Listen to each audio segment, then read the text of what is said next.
কারে সিজদা করতেছি? আল্লাহর সিজদা করতেছি। ভালো করে উত্তর দেন তো। আপনি মুরগির 20টা মুরগির পায়খানা খাইতেছেন আর নিয়ত করতেছেন মুরগির রান খাইতেছেন, নিয়ত ঠিক আছে, সেজন্য মুরগির মজা পাইবেন? বর্তমান মুসলমানরা কবরে সিজদা দেওয়ার পর নিয়ত করতেছে আল্লাহরে সিজদা করতেছে, আর নিয়ত ঠিক আছে। আমি বললাম যে মুরগির 20টা খাইয়া যে এরকম নাকি মুরগির রান খাওয়ার নিয়ত করলে মুরগির রানের পাওয়ার মজা পাওয়া যায় না, সেই রকম গায়রুল্লাহকে সিজদা করার পর, কবরকে সিজদা করার পর আল্লাহকে সিজদা করার নিয়ত করলেও ঈমানের মজা পাওয়া যাবে না।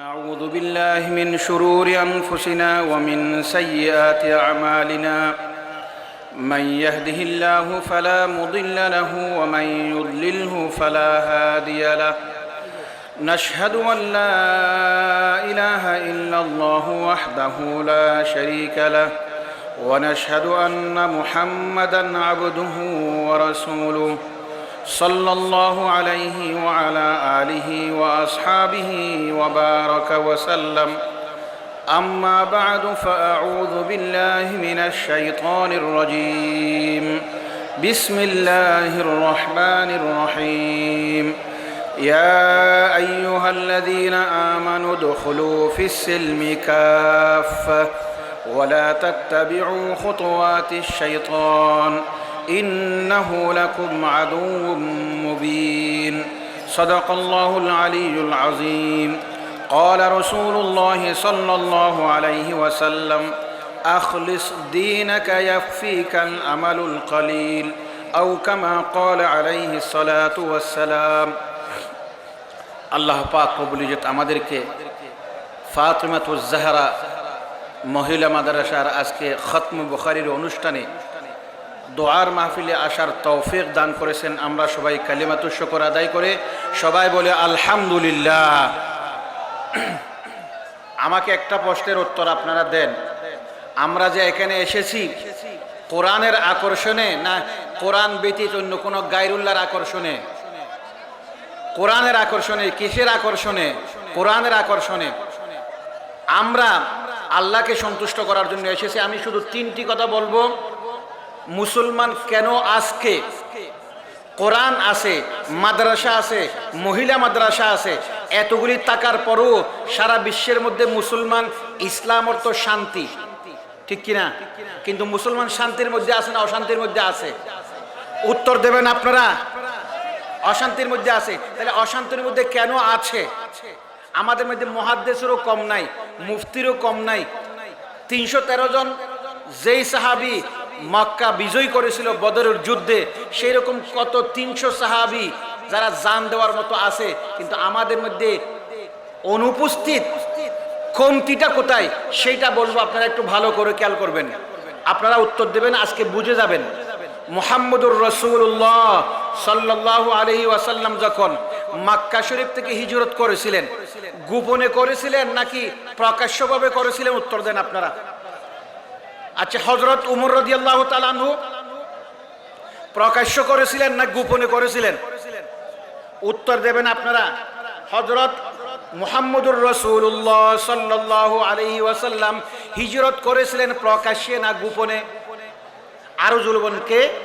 আচ্ছা, হযরত উমর প্রকাশ্যে। হযরত উমর কেন? আপনারা উত্তর দেন।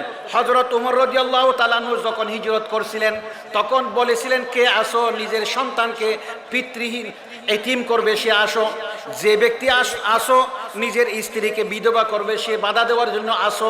এরকমভাবে প্রকাশ্যভাবে হযরত উমর রাদিয়াল্লাহু তাআলা আনহু হিজরত করেছিলেন। আপনারা উত্তর দেন, উমরের ঈমান বেশি মজবুত না রাসূলের ঈমান বেশি? রসুলের ঈমান কেমনে মজবুত হলো? রসুল তো গোপনে হিজরত করছে, আর উমর তো গোপনে না প্রকাশ্যে হিজরত করছে। প্রশ্নের উত্তর দেন। মুসলমান কেন মার খাইতেছে এই প্রশ্নের উত্তর এখানে আছে। উত্তর দেন। রসুলের ঈমান মজবুত বেশি না উমরের ঈমান মজবুত বেশি? আরো জোর বলেন, কার ঈমান? কিন্তু রসুল কি ঈমানদারি দেখাইছে? রসুল তো গোপনে হিজরত করছে, আর উমর কি করছে? বাহ্যিকভাবে আপনাদের মনে হবে কার ঈমান বেশি, কার ঈমান বেশি, বাহ্যিকভাবে কার ঈমান বেশি মনে হবে, কিন্তু আসলে কি বাহ্যিকভাবে যেটা মনে হচ্ছে সেটা সত্য না রাসূলের ঈমান বেশি? তো রসুল কেন গোপনে হিজরত করলেন? ভালো করে খেয়াল করেন, সারা বিশ্বের মধ্যে মুসলমান মুখে যা বলে তা বলার অধিকার রাখে না, ক্ষমতা রাখে না। রসুল জানেন আমি যদি এখন যদি সাহস দেখাই, সেই সাহসের পরে আমি যদি দুনিয়ার থেকে বিদায় হয়ে যাই, আমি তো শেষ নবী, তাহলে মিশন নষ্ট হয়ে যাবে।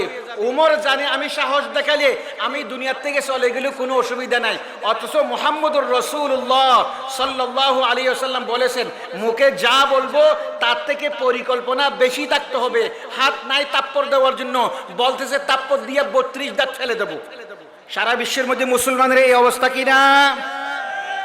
সেই জন্য বুঝতে হবে যা বলবো তার থেকে পরিকল্পনা বেশি থাকতে হবে। আপনারা উত্তর দেন, আল্লাহ পাক রব্বুল জমিন এবং আসমান কয় দিনে সৃষ্টি করছে? আবার জোরে বলেন কয় দিনে? আরো জোরে বলেন কয় দিনে? আল্লাহ কোন বললে আসমান জমিন একসাথে হইতে পারে না? আল্লাহ 6 দিন কেন করলো? আল্লাহ বলতেছেন বান্দা আমি যা চাই তা পারি, পারা সত্ত্বেও আমি কিচ্ছু করি না। তাতে করে তোমাদেরকে আমি এটা শিক্ষা দিচ্ছি, যা করবে তার করার আগে, যা বলবে তা বলার আগে এর থেকে যেন বেশি সারেন্ডার করতে না হয়, যা বলবে তা যেন বাস্তবায়ন করার মতো পরিকল্পিত শক্তি তাকে, তারপরে তোমরা মাথা দেখাইতে পারবে, মাথা উঁচু করতে পারবে।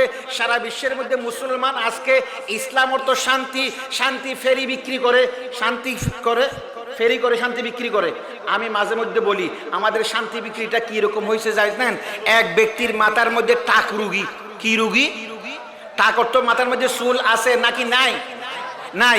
সেই ব্যক্তি যদি টাকের ওষুধ বিক্রি করে মানুষ কিনবে না হাসবে? বর্তমানে আমরা ইসলামকে হাসির পাত্র বানাইছি, বেচতেছি শান্তি, ফেরি করতেছি শান্তি, আর আমরাই সব থেকে বেশি অশান্তির মধ্যে আছি। ঠিক কিনা বলেন? অতএব আপনারা যদি ইসলামকে সসম্মানে থাকতে চান, মাথা উঁচু করে দাঁড়াইতে চান, তাহলে মুখে যা বলবেন তার চাইতে পরিকল্পনা বেশি থাকতে হবে। আল্লাহ পাক বলেন আউযু বিল্লাহি মিনাশ শাইতানির রাজিম ইন্না কুল্লা শাইইন খালাকনাহু বিকদর। আমি প্রত্যেক জিনিসকে পরিমিতভাবে সৃষ্টি করেছি।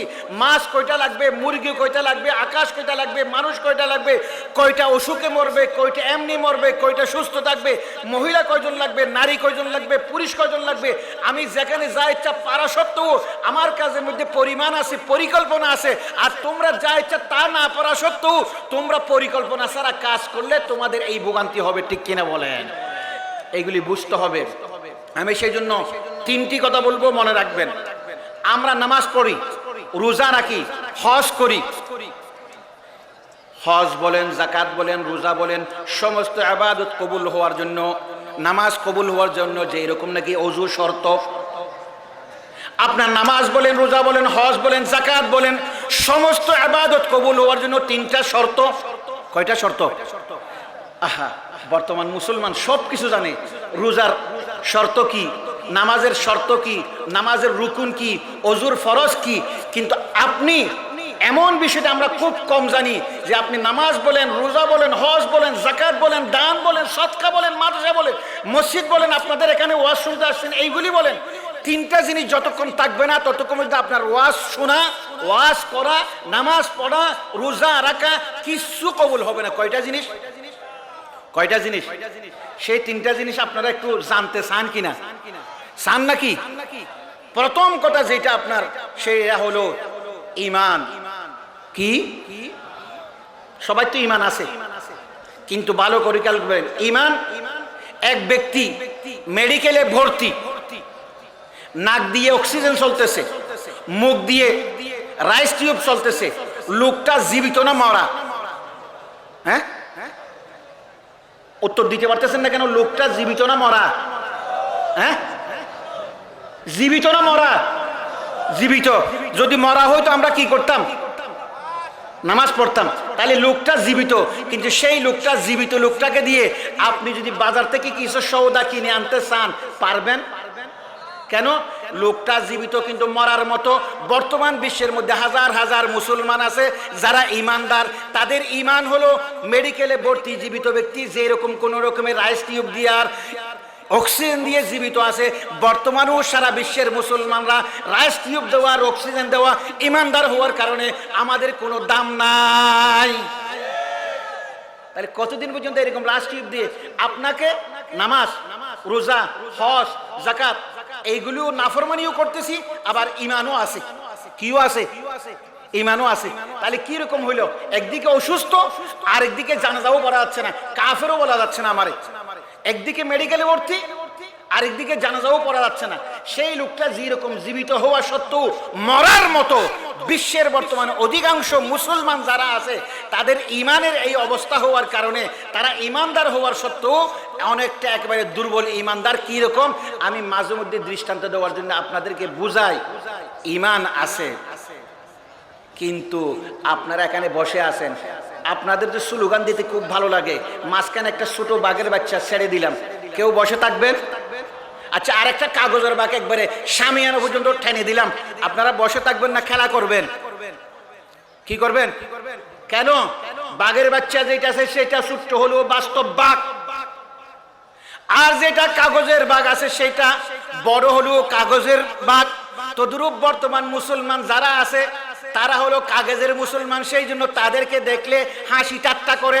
আর সাহাবায়ে কেরাম রাদিয়াল্লাহু তাআলা আনহুম ক্ষুধার্ত ছিল, যুদ্ধের ময়দানে যুদ্ধ করার জন্য তলোয়ার ছিল না, পেটে আহার দেওয়ার জন্য আহার ছিল না, একেবারে আঘাত থেকে বাঁচার জন্য ডাল তরোয়ার ছিল না, কিন্তু তারা ছিল আসল বাঘ, আসল মুসলমান। সেই জন্য তাদেরকে দেখলে বই করতো। আর আমরা টুপি টাফি মাথায় দিয়ে খুব খাঁটি আব্দুল কাদের জিলানীর মতো হয়ে গেছি, আমরা হলাম কাগজের মুসলমান। যতদিন পর্যন্ত আপনারা স্লোগান দিবেন আর কাগজের মুসলমান থাকবেন, ততদিন পর্যন্ত আপনাদের এই তামাশা নিয়ে কেউ হাসবে ছাড়া আর কিচ্ছু করবে না। এখন আপনাদের সিদ্ধান্ত নিতে হবে, আমরা কি মুখে বেশি বলবো নাকি অন্তরে কাজ বেশি করব?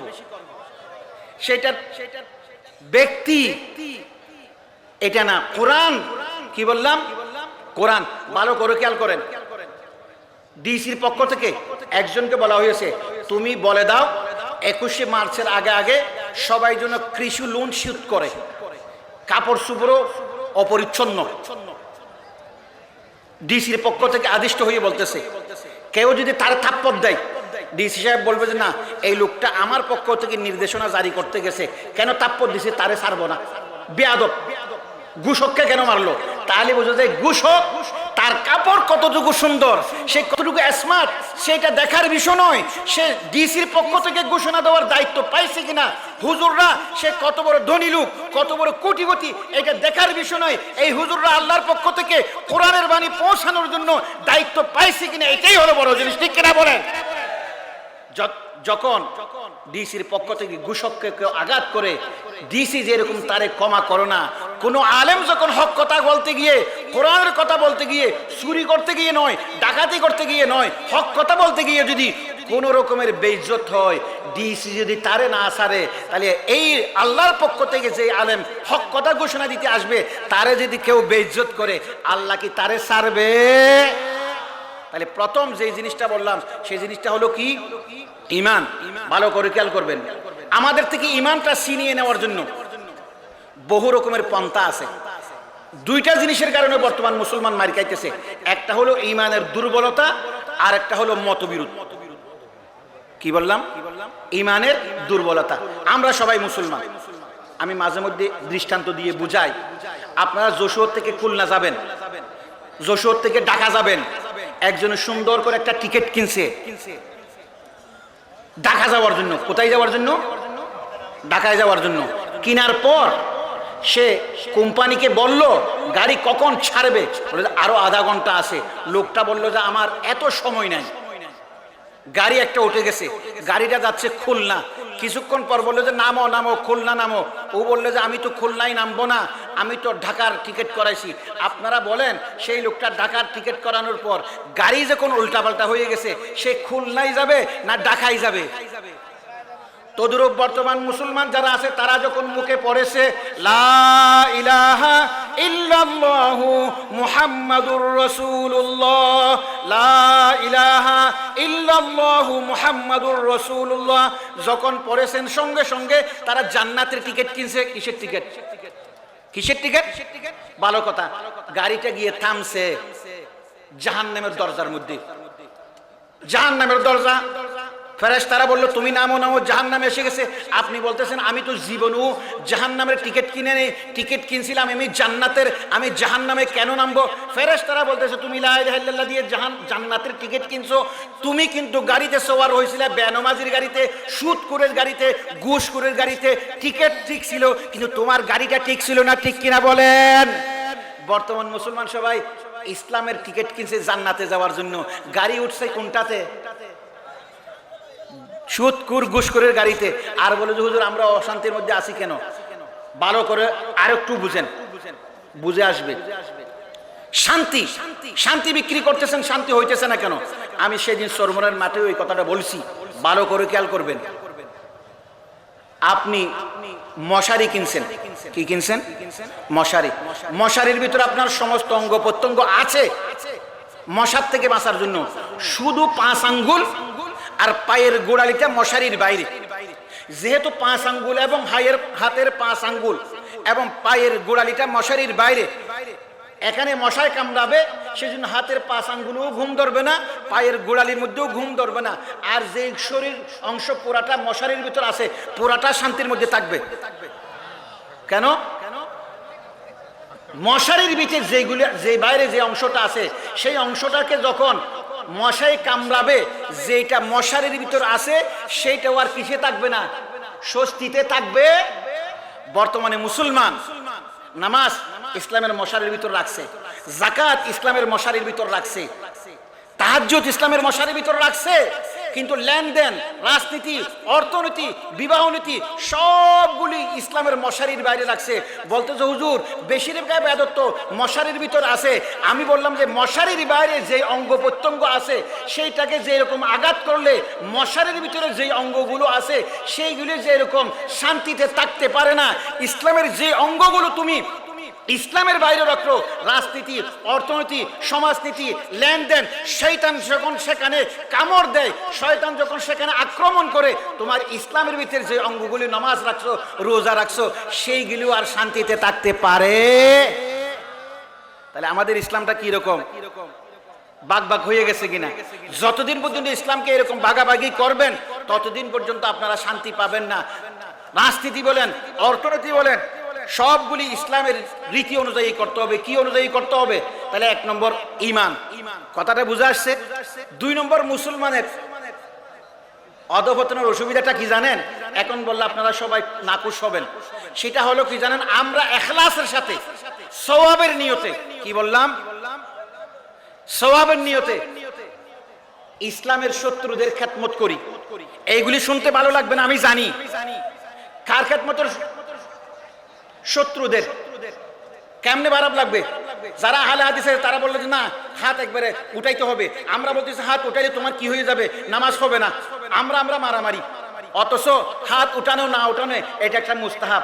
একজন বলতেছে না কেরাত পড়তে হবে, আরেকজনে কেরাত পড়তে হবে না, আমাদের মধ্যে মারামারি। এখন মুসলিম যারা আছে, তোমরা খাঁটি মুসলমান যারা আসো তারাই তো তোমাদের মধ্যে মারামারি, আমাদেরকে তোমাদের মারামারি করার দরকার নেই। এখন বলেন আমরা যে যারা মুসলমান লা ইলাহা ইল্লাল্লাহ পড়ছে একজন আরেকজনের মধ্যে গালি দিতেছি, এটার দ্বারা ইসলামের খেদমত হইতেছে নাকি ও মুসলিমদের খেদমত হইতেছে? আচ্ছা বলেন, এরপরে এইটার দ্বারাই আমরা সওয়াবের নিয়ত করছি নাকি অসওয়াবের নিয়ত করছি? হ্যাঁ, সওয়াবের নিয়ত করছি না? সেজন্য বললাম সব আকীদা ইসলাম বিরোধীও না, সব আকীদা ইসলাম সমর্থনও করে না। কারণ ইসলামের মধ্যে কিছু আছে ফরজ, ইসলামের মধ্যে কিছু আছে কি ফরজ, আর কিছু আছে ওয়াজিব, আর কিছু আছে সুন্নত মুআক্কাদা, আর কিছু আছে সুন্নতে জায়দা, আর কিছু আছে নফল। আপনি নফলের জন্য জান দিয়ে দিতেছেন, ফরজের জন্য খবর নাই। আপনার ক্যান্সার হয়েছে পেটের ভিতর, সেটার চিকিৎসা করার জন্য কোথাও যাচ্ছেন না, বাইরে একটু তিলের দাগ হয়েছে সেটা চিকিৎসা করার জন্য আমেরিকা চলে গেছেন। আপনি বোকা না বুদ্ধিমান? যে ইখতিলাফি মাসালা মুস্তাহাব সেইগুলি শেষ করার জন্য জান দিয়ে দিতেছেন। হাজার হাজার মানুষ নামাজ পড়ে না, হাজার হাজার মানুষ ইসলামকে চিনে না, তারা ইসলামের রাজনীতি বুঝে না, ইসলামের মধ্যে রাজনীতি নাই মনে করে, ইসলামের মধ্যে লেনদেনের কথা নাই মনে করে, তাদেরকে আপনি আপন করে নিয়েছেন। আর মুস্তাহাব যারা নিয়ে আছে তাদের নিয়ে আমরা দস্তাদস্তি করতেছি। এটি ইসলামের লাভ হইতেছে নাকি ক্ষতি হইতেছে? এই ক্ষতিটাকে আমরা সওয়াবের নিয়ে তো করতেছি না। এইগুলি যতদিন মুসলমান বুঝবে না ততদিন পর্যন্ত মুসলমান কোনদিন মাথা উঁচু করে দাঁড়াতে পারবে না। বরং মুসলমানকে ঐক্যের জন্য ফরজ ওয়াজিব যেগুলি খুব জরুরি, কি বললাম, ফরজ ওয়াজিব যেগুলি খুব জরুরি, এইগুলির ভিত্তিতে মুসলমানকে ঐক্য করার জন্য যে ডাকবে সমস্ত মুসলমানকে তার বিরুদ্ধে লাগাই দিবে। এবং আমরাও মনে করবো না এই লোকটা কিচ্ছু না। তাহলে এক নম্বর হলো ঈমান। এক নম্বর কি? দুই নম্বর যে কথাটা বলবো সেটা হলো বর্তমানে আমাদের ঈমানকে ছিনিয়ে নেওয়ার জন্য, কি নেওয়ার জন্য? ছিনিয়ে নেওয়ার জন্য কোন একজন অমুসলিমের কাছে, মুসলমানের কাছে যদি যায়, তারও যদি বলি ভাইজান আপনি একটু মূর্তি পূজা করেন, কোন মুসলমান মূর্তির সিজদা করবে? করবে? কোন মুসলমানকে যদি বলা হয় তুমি একটু সরস্বতী পূজা করো, মুসলমান করবে? তাহলে মুসলমানকে গোমরা করার জন্য একটা রাস্তা করছে, সেইটা হলো কি জানেন? গরুরও যখন কেউ ওষুধ খাওয়াইতে যায় তখন কলার বাকলের ভিতর দিয়ে খাওয়ায়। বর্তমানেও মুসলমানকে ঈমান বিরোধী, শিরিক করানোর জন্য, কুফরি করানোর জন্য কলার ভিতর দিয়ে খাওয়াইতেছে। কাউকে বলতেছে আরে ইসলাম এই যুগে চলে না, এই যুগে সুদ চলে, তার ঈমান আছে নাকি নাই? এই যুগে পর্দা চলে না, তার ঈমান আছে? আল্লাহ কি পর্দা দিয়েছে না চলার জন্য নাকি চলার জন্য? তা আল্লাহ বেশি বুঝে না আমি বেশি বুঝি? আমি বলছি যে এই যুগে চলে না, তাহলে আল্লাহর সাথে দস্তাদস্তি করলাম, আমার ঈমান কোথায় আছে? আমি বললাম যে এই যুগ সুদ ছাড়া চলে না, সুদ ছাড়া চলে না, না আমি চলি না? সুদ ছাড়া এই যুগ চলে না, না আমি চলি না? আমি চলি না আর চলে না দুটো এক জিনিস নাকি? তাহলে আমরা ঈমান শয়তানে এমন এমন কাজ দিয়া ঈমানটা নিয়ে যাইতেছে, মুসলমান বুঝতেছে না। আর কিছু মানুষ আছে কবরের মধ্যে গিয়ে সিজদা করতেছে। একজনকে বললাম ভাইজান আপনি কবরে সিজদা করতেছেন কেন? বলে যে কবরে সিজদা করতেছি, আমার নিয়ত কিন্তু ঠিক আছে, আমি আল্লাহরে সিজদা করতেছি। কারে সিজদা করতেছি? আল্লাহরে সিজদা করতেছি। ভালো করে উত্তর দেন তো। আপনি মুরগির 20টা মুরগির পায়খানা খাইতেছেন আর নিয়ত করতেছেন মুরগির রান খাইতেছেন, নিয়ত ঠিক আছে, সেজন্য মুরগির মজা পাইবেন। বর্তমান মুসলমানরা কবরে সিজদা দেওয়ার পর নিয়ত করতেছে আল্লাহরে সিজদা করতেছে, আর নিয়ত ঠিক আছে। আমি বললাম যে মুরগির 20টা খাইয়া যে এরকম নাকি মুরগির রান খাওয়ার নিয়ত করলে মুরগির রানের মজা পাওয়া যায় না, সেই রকম গায়রুল্লাহকে সিজদা করার পর, কবরকে সিজদা করার পর আল্লাহকে সিজদা করার নিয়ত করলেও ঈমানের মজা পাওয়া যাবে না। তাহলে বর্তমান কোথায় আছি আমরা? এরকম হাজার হাজার। এখন যদি জিজ্ঞাসা করি মনে কষ্ট লাগবে। ঈমান কি কি কারণে নষ্ট হয় কেউ বলতে পারবেন না। রোজা কি কি কারণে নষ্ট হয় বলতে পারবেন, হুজুর দিনের মধ্যে আহার করলে, পানাহার করলে, খাইলে রোজা ভাগে। নামাজ কি কি কারণে নষ্ট হয় বলতে পারবেন। কিন্তু যদি বলি ওযু কি কারণে নষ্ট হয় বলতে পারবেন। ঈমান কি কি কারণে নষ্ট হয় একজন মানুষের মধ্যে খুব 2-4 জন বড় বড় আলেম ছাড়া কেউ বলতে পারবে না। সেজন্য আমি মাঝে মধ্যে ভাবি আমরা ঈমানদার কি রকম জানেন? তানবী রহমতুল্লাহ একটা দৃষ্টান্ত দিছে, সেটা একটু বুঝেন আপনারা। সেটা হলো কি, তানবী রহমতুল্লাহ আলাই বলেন এক মহিলা মরিয়ম বিবি, এক মহিলা মরিয়ম বিবি এক পীরের কাছে গিয়ে বাইত হয়েছে। পীরের কাছে গিয়া বাইত হয়েছে। পীর সাহেব হুজুরের কাছে তওবা করছে, বলে ঠিক মতো নামাজ পড়বে, রোজা রাখবে, হজ করবে, মাঝে মধ্যে দেখা করতে আসবে। মরিয়ম বিবি ঠিক মতো করছে। 6 মাস পরে পীরের সাথে দেখা করতে গেছে। পীরে বললো যে তুমি ঠিক মতো নামাজ পড়ো, বলে যে আলহামদুলিল্লাহ। পর্দা করো, আলহামদুলিল্লাহ। রোজা রাখো, আলহামদুলিল্লাহ। অজু করনি, বলে যে হুজুর আপনি যে আমার অজু করাই দিয়েছিলেন, সেই অজুর পরে 6 মাসের ভিতর কোনোদিন অজু করি নেই। কথা বুঝেন নাই? কারণ মরিয়ম বিবি যেহেতু জানে না অজু কি কি কারণে নষ্ট হয়, সেই জন্য না জানার কারণে সে মরিয়ম বিবির অজু পেশাব করলেও বাগে না, পায়খানা করলেও বাগে না, রক্ত বের হলেও বাগে না, বমি করলেও বাগে না। যেহেতু অজু কি কি কারণে নষ্ট হয় জানে না, তানবী রহমতুল্লাহ আলাইহি বললেন বর্তমান মুসলমান যারা আছে মরিয়ম বিবির অজু যে এরকম, অজু কি কি কারণে নষ্ট হয় না জানার কারণে তার অজুটা প্লাস্টিকের অজু। বর্তমানে মুসলমান যারা আছে তারও ঈমান কি কি কারণে নষ্ট হয় না জানার কারণে তারা সুদের জায়েজ মনে করলেও ঈমান যায় না, ঘুষের জায়েজ মনে করলেও ঈমান যায় না, ইসলামের মধ্যে রাজনীতি নাই মনে করলেও ঈমান যায় না, কোরআনের বিরোধিতা করলেও ঈমান যায় না, হক কথা বললে তার বিরোধিতা করলেও ঈমান যায় না। কারণ কি কারণে ঈমান নষ্ট হয় সেটা জানে না। বর্তমান মুসলমানের ঈমানটাও প্লাস্টিকের ঈমান হয়ে গেছে মরিয়ম বিবির অজুর মতো। ঠিক কিনা বলেন? তাহলে আপনারা মনে মনে তাহলে কি করতে হবে? ঈমান আপনি মনে মনে ভাবতেছেন, আমি 2-1 মিনিটের ভিতরে শেষ করবো। হুজুর আব্দুল কাদের মারা গেছে, আব্দুল সামাদ মারা গেছে, সবাই তো লা ইলাহা ইল্লাল্লাহ পড়ছে, জান্নাতে চলে যাবে। লোকটা মারা গেছে, সারা জীবন কোরআনের পছন্দ করে নাই, হুজুরদেরকে পছন্দ করে নাই। আমাদের মৌলানা আশিকুল্লাহ হিসাবের কাছে আসছে, বলে হুজুর আমার বাবাজান মারা গেছে, কোরআন শরীফ দেখতে না পারলেও, মহব্বত না করলেও এখন 20 জন ছেলে পাঠাই দিবেন কোরআন শরীফ পড়ার জন্য। মনে আসে কি লাই মনে মনে ভাবতেছে, আমি যদি হুজুর না পাঠাই, হাফেজ সাহেব না পাঠাই, মাদ্রাসার সাদা বন্ধ হয়ে যাবে, মাদ্রাসার বিরোধিতা করবে। হুজুর কিছু পাঠাই দিল, হুজুর কিছু কি করলো, পাঠাই দিল। ভালো করে খেয়াল করেন।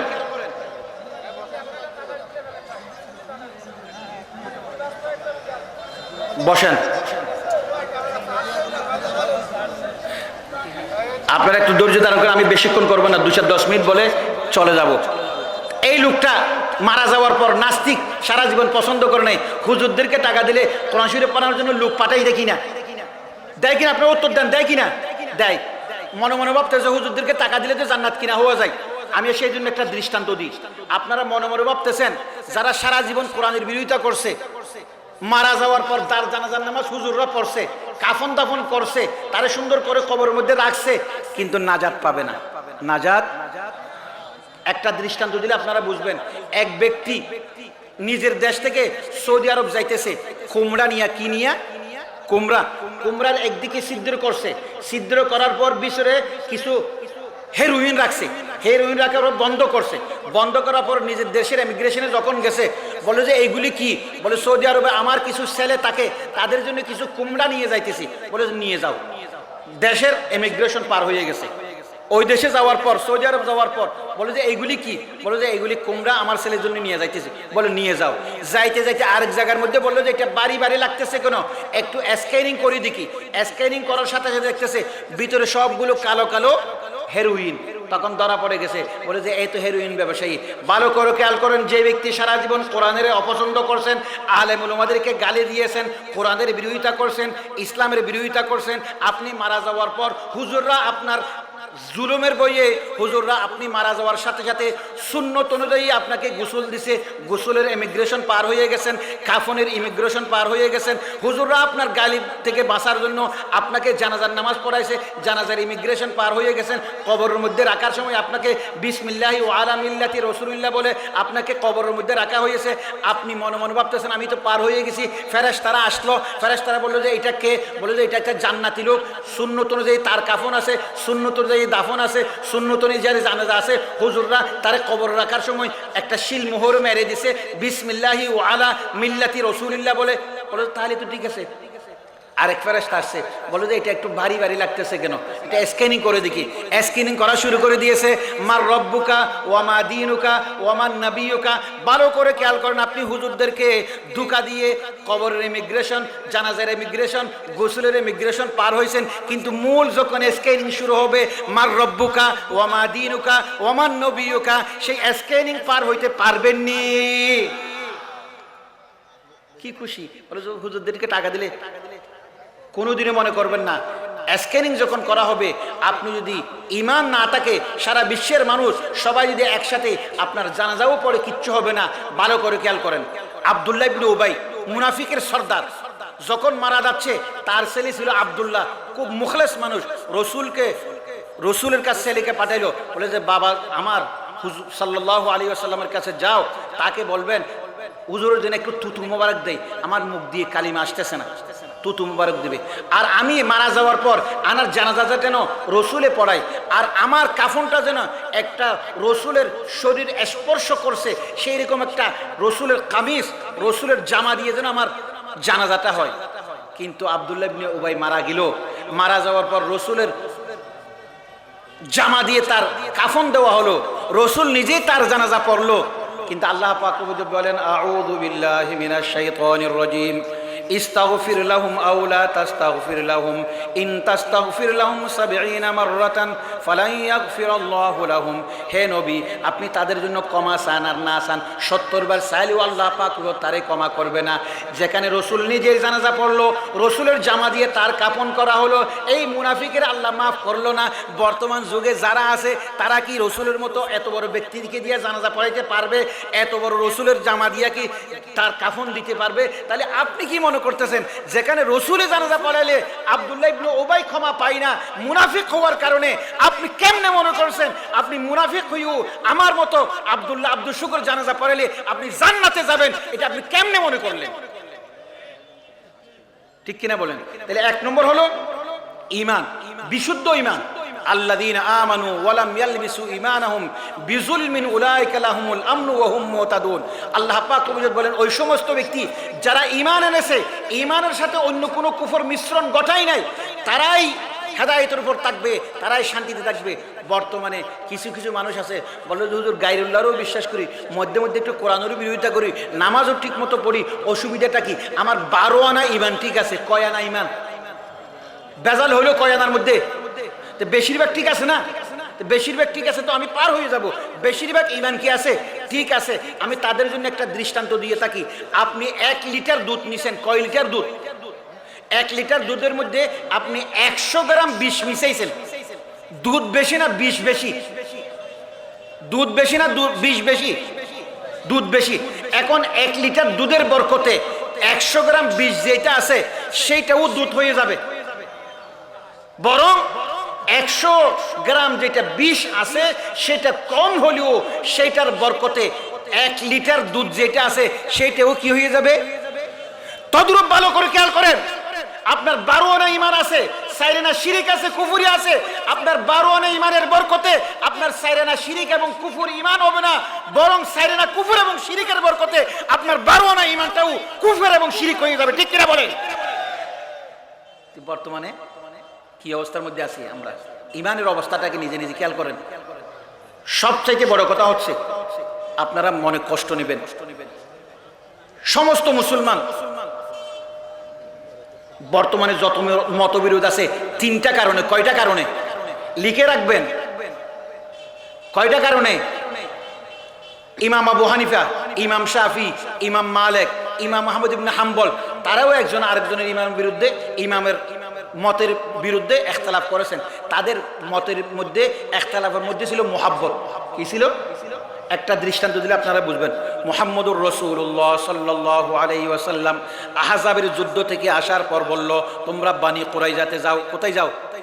বনি কুরাইজাতে গিয়ে, বনি কুরাইজা আমার বিরোধিতা করতেছে, বিরুদ্ধাচরণ করতেছে, তোমরা সেখানে গিয়ে আসর নামাজ পড়বে। কি পড়বে? কিছু সাহাবায়ে কেরাম প্রতিমধ্যে দেখলো আসরের সময় হয়ে গেছে, তারা মাঝখানে আসর নামাজ পড়ে ফেলছে। আর কিছু সাহাবায়ে কেরাম বললো যে না, রসুল যেহেতু বানু কুরাইজাতে গিয়ে আসর নামাজ পড়তে বলেছেন, আমরা বনু কুরাইজাতে গিয়ে আসর নামাজ পড়বো। আমরা যদি হইতাম প্রথমে কি করতাম? এই তোমরা পথের মধ্যে নামাজ পড়ছো কেন? তোমরা তো বেদাতি, তোমরা আমাদের সাথে যুদ্ধ করবে না। আরেকজন বলবে যে আরে তোমরা তো নামাজ সময় হওয়ার ঠিক মতো নামাজ পড়ো না, তোমরা আমার সাথে যুদ্ধ করবে না। বানি কুরাইজাকে বাদ দিয়ে প্রথমে আমরা যুদ্ধের মধ্যে লেগে যেতাম। ঠিক কিনা বলেন? বর্তমানে এমন এমন কিছু মানুষ আছে, আমার সেদিন একটা বয়ানের মধ্যে দেখলাম, হাত বুকের মধ্যে বাঁধবে নাকি হাত নাভির নিচে বাঁধবে। সে বেচারা এত মোটার মোটা, বলে যে আহলে হাদিসে বলতেছে বুকের মধ্যে বাঁধবে। আমার এত মোটা, আমার হাত তো বুকের মধ্যেও আসে না, আমার পেটের মধ্যেও আসে না। তারা ইখতিলাফ করুক, আমি হাতেই বাঁধবো না। তদ্রূপ বর্তমান মুসলমানরা এই মতবিরোধ করতে করতে মূল জিনিস ছেড়ে দিচ্ছে। তো দুই দল সাহাবী রসুলের কাছে আসলেন, বললেন যে হুজুর, আপনি বলেছিলেন আমাদেরকে বানু কুরাইজাতে গিয়ে নামাজ পড়ার জন্য, মুহাদ্দিস পাশে আছে, আমরা তো পথে পড়ে ফেলছি। রসুল বললেন যে তোমরা ঠিক করেছো। তোমরা, আরেক দল বলে যে হুজুর, আমরা তো পথে পড়ি নাই, আমরা ওখানে গিয়ে পড়েছি। বলে তোমরাও ঠিক করেছো। বলে যে কেন? বলে যে আমার উদ্দেশ্য ছিল পথে পড়া আর ওখানে গিয়ে পড়া না, আমার উদ্দেশ্য ছিল মূল তাড়াতাড়ি যাওয়া। তোমরা কেউ যদি তাড়াতাড়ি গিয়ে যদি ওখানে নামাজও পড়তা আর যুদ্ধের শরীক না হইতা, তা আমার মূল উদ্দেশ্য অর্জন হইতো না। তোমরা যারা প্রতিমধ্যে পড়ছো, মাঝখানে পড়ছো, যারা সেখানে গিয়ে পড়ছো, দুইজনকে আমার উপদেশ ছিল তাড়াতাড়ি যুদ্ধ শুরু করে দেওয়া। তোমরা মূল কাজ যেহেতু করছো, এখন মাঝখানে নামাজ পড়ছো কারা, প্রতিমধ্যে পড়ছো কারা, ওখানে গিয়ে পড়ছো কারা, এটা আমার মূল দেখার বিষয়। এখন আমরা মূল বিষয় বানাইছি কোনটা? কে মাঝখানে নামাজ পড়ছে আর কে ওখানে গিয়ে পড়ছে, যুদ্ধ করছে আর না করছে, এটা বড় কথা না। আমি আর তোমার মধ্যে মারামারি চালাই দিই। বর্তমানে সেই জন্য হয়েছে কি, কিছু লোক আছে নামাজ পড়ে না, তারা বললে যে ভাই আমি ফাসাদের মধ্যে নেই। আমি কিসের মধ্যে নেই? আমি নামাজ পড়ি না, যেহেতু আমি প্রত্যেক তাকবীরেও হাত উঠাই না, আমি নামাজের মধ্যে একবারও হাত উঠাই না, আমি নিরাপদের মধ্যে আছি।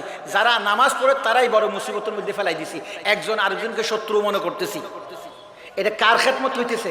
শয়তানের খেদমত করতেছে। তাহলে এবার মনে রাখবেন, আমাদের ইমামদের মধ্যে মতবিরোধ যেগুলি ছিল সেগুলি এখলাসের কারণে মুসলমানের মধ্যে ভিন্ন ভিন্ন আমল সুযোগ করে দেওয়ার জন্য। কি বললাম? ভিন্ন ভিন্ন আমলের কি করে দেওয়ার জন্য। কেন ভিন্ন ভিন্ন আমল? কেন? কারণ মুহাম্মদুর রাসূলুল্লাহ সাল্লাল্লাহু আলাইহি ওয়াসাল্লাম যে আমলগুলো করেছেন আল্লাহ এত পছন্দ করেছেন, বলে রসুল যে আমলগুলো করেছেন সেই আমলগুলোর মধ্যে কিছু আমল হানফিরা করবে, কিছু আমল মালিকিরা করবে, কিছু আমল হাম্বলিরা করবে, কিছু আমল শাফিরা করবে। রসুলের আমলকে এত বেশি আল্লাহ ভালোবাসেছেন যে সেই আমল কিয়ামত পর্যন্ত জারি রাখার জন্য বিভিন্ন ইমামের মাধ্যমে সেটা আল্লাহ পাক চালু রেখেছেন। নাকি মারামারি করার জন্য? আমরা তো মারামারি করার জন্য চালু রাখছি, আর আল্লাহ চালু রাখছে রসুলকে মোহাব্বত করে। আমার হাবিব যা করছে তা কোনো না কোনো বান্দার আমল দিয়ে সেটা যেন চালু থাকে। তাহলে ইমামদের ইখতিলাফ ছিল ইখলাস, আমাদের ইখতিলাফ তিনটা কারণ। কয়টা কারণ মনে থাকবে? এক নম্বর হলো, বুঝে আসবে আপনাদের। এক নম্বর, আমি যারা একবারে হকপন্থী, একজন আরেকজন দেখতে পারে না, ও বলে আস্তে জিকির করে, ও জোরে জিকির করে, ও এটা করে, ও এটা করে, সবগুলির পিছনে কিন্তু মূল হলো তিনটা। কয়টা? তিনটা। এক নম্বর হলো মালের লোভ। কিসের লোভ? মালের লোভ। উনি বড় বুজুর্গ হয়ে গেছে, উনি পিরানি পীর হয়ে গেছে, হাজার হাজার মুরিদ জুটছে, ওনার সবাই হাদিয়া তোফা দিতেছে, আমার জুটতেছে না। তা আমি মনে মনে ভাবলাম, না ওর ঠিক না ভাই, ওর পাগড়ি বাঁধাটা সবুজ পাগড়ি, এটা সুন্নত না, কালো পাগড়ি এটা এত লম্বা হয় না। এখন বলেন কেন? আরেকটু ভালো করে বুঝে আসবে, বুঝাই দিই। হযরত শাহ আব্দুল আজিজ রহমতুল্লাহ আলাইহি ব্রিটিশের বিরুদ্ধে ফতোয়া দিলেন, ব্রিটিশের বিরুদ্ধে বিদ্রোহ করতে হবে। কি করতে হবে? হযরত শাহ আব্দুল আজিজ সাহেব রহমতুল্লাহ আলাইহি যখন এই ফতোয়া দিল, তখন সব মানুষ বিদেশের বিরুদ্ধে লেগে গেল। এখন মনে মনে ভাবতেছে কিছু মানুষ জোগাড় করতে হবে যেন শাহ আব্দুল আজিজ রহমতুল্লাহ আলাইহির শক্তি দুর্বল হয়ে যায়, তার বিরুদ্ধে একটা ফতোয়ার ব্যবস্থা করতে হবে। তার বিরুদ্ধে একটা ফতোয়ার ব্যবস্থা করতে হবে। কিছু আলেমদেরকে ডাকলেন, এই শাহ আব্দুল আজিজ সাহেব তো বলেছেন যে ব্রিটিশের বিরুদ্ধে যুদ্ধ করা ফরজ, তোমরা একটা ফতোয়া দিয়ে দাও, ব্রিটিশের বিরুদ্ধে যুদ্ধ করা ফরজ নয়, এই ফতোয়াটা দিয়ে দাও। হুজুররা বলতেছে, আমরা যদি শাহ আব্দুল আজিজের বিরুদ্ধে এই ফতোয়াটা সরাসরি দিয়ে দিই তাহলে তো আমরা ধরা পড়ে যাব, আমরা ব্রিটিশের দালাল। কিসের দালাল? কিন্তু শাহ আব্দুল আজিজ সাহেব ফতোয়াও দিতে হবে, কারণ ব্রিটিশ বললো তোমাদেরকে আমরা কিছু পয়সা দিব, কিছু অর্থ দেব, তোমাদেরকে সহযোগিতা করব, তোমার দিনের কাজের জন্য সহযোগিতা করব। এখন ওরা বলতেছে, এখন আব্দুল আজিজ সাহেবের বিরুদ্ধে ফতোয়া দিলেও আমরা দালাল হয়ে যাই, আবার না দিলেও পয়সা পাই না, না দিলেও। কি করছে? কত সুন্দর দেখেন। শাহ আব্দুল আজিজ সাহেব রহমতুল্লাহ আলাইকে দুর্বল করার জন্য শাহ আব্দুল আজিজ সাহেব রহমতুল্লাহ আলাই তৎকালীন যুগে মানুষের ঘরে ঘরে কোরআন পৌঁছানোর জন্য ফার্সি ভাষায় কোরআন তাফসীর করছে। কোন ভাষায়? কোন ভাষায়? এখন যারা ব্রিটিশের দালাল, নামাজ পড়ে রোজা রাখে, তারা বলে যে দেখেন শাহ আব্দুল আজিজ এমনি ব্রিটিশের বিরুদ্ধে জিহাদের কথা বলে, কিন্তু সে ফার্সির মধ্যে কোরআন বানিয়ে ফেলছে। আল্লাহ নাজিল করেছে কোরআন আল্লাহ আরবির মধ্যে, আর সে বানাইছে কোন ভাষায়? ফার্সি ভাষায়। কত বড় আল্লাহর দুশমন। আর আমাদের মতো যারা আছে বলে যে দেখছেন শাহ আব্দুল আজিজ সাহেব ব্রিটিশের বিরোধিতা করতেছে, কিন্তু কোরআন শরীফ নাকি ফার্সির মধ্যে বানাই ফেলছে। কত বড় কাফের কাফের। আপনারা উত্তর দেন।